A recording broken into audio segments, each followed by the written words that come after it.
మహాశివరాత్రికి శివుడికి ఇష్టమైన ప్రసాదాన్ని చాలా సింపుల్‌గా మూడే ఇంగ్రీడియెంట్స్‌తో చేసుకోవచ్చు. ప్రాసెస్ చూద్దామా?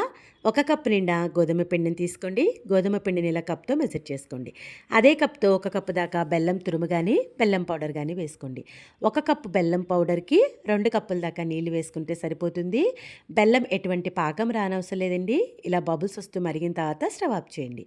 దలసరిగా ఉండే పాన్‌లోకి పావు కప్పు దాకా నెయ్యిని వేసుకొని హీట్ అయిన తర్వాత మీకు నచ్చిన డ్రై ఫ్రూట్స్ వేయించుకోండి.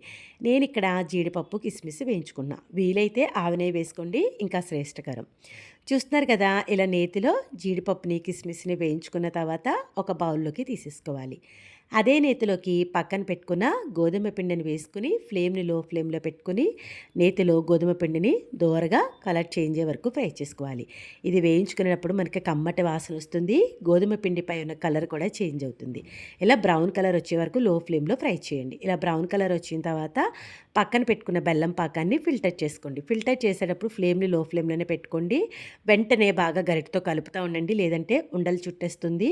ఇది చాలా తొందరగా దగ్గర పడిపోతుంది. ఇలా లో ఫ్లేమ్‌లోనే కలుపుతానే కుక్ చేసుకోవాలి. చూస్తున్నారు కదా, ఇలా కలుపుతా కుక్ చేసేటప్పటికి వితిన్ సెకండ్స్‌లోనే దగ్గర పడిపోయింది.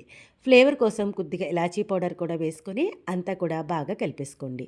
హల్వా ఇలా ప్యాన్‌కి బాగా సెపరేట్ అయిపోవాలి. ఇలా అయిన తర్వాత ముందుగా నేతిలో వేయించి పెట్టుకున్న జీడిపప్పుని, కిస్మిస్‌ని వేసుకోండి.